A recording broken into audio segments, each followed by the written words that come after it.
Time now for a deep dive on federal politics. Joining us with a wrap of some of today's political stories is the former Labor Senator Graham Richardson. Richo, good to see you.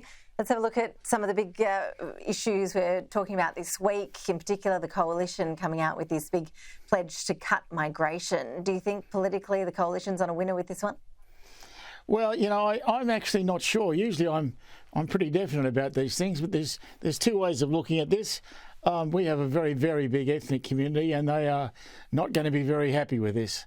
I think that will cost the Coalition something. What they would think, I suppose, is, well, the ethnics vote overwhelmingly Labor, so therefore we can't lose much. They may or may not be wrong on that, but it's a big call.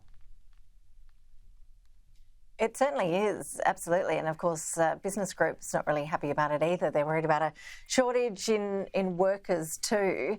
There have been perhaps a couple of issues that have put some in the business side of things offside with the Coalition over the past week, particularly when it comes to this critical minerals production credit. I was speaking with the boss of AMEC a little bit earlier about why he believes that tax incentive is needed.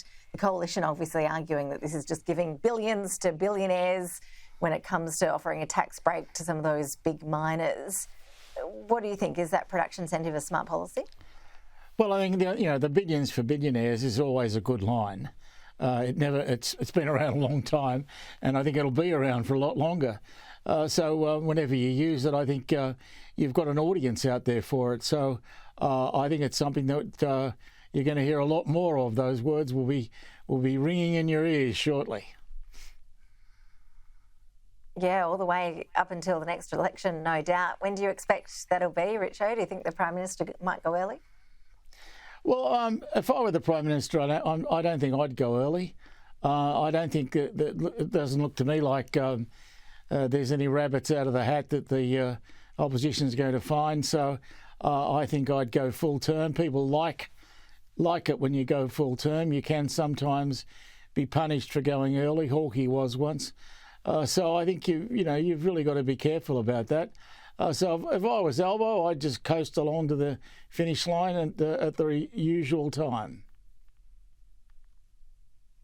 A lot of debate about Australia's position when it comes to some foreign issues, in particular what's going on in the Middle East. We've seen this week, of course, the ICC issue that arrest warrant for Israel's PM Benjamin Netanyahu.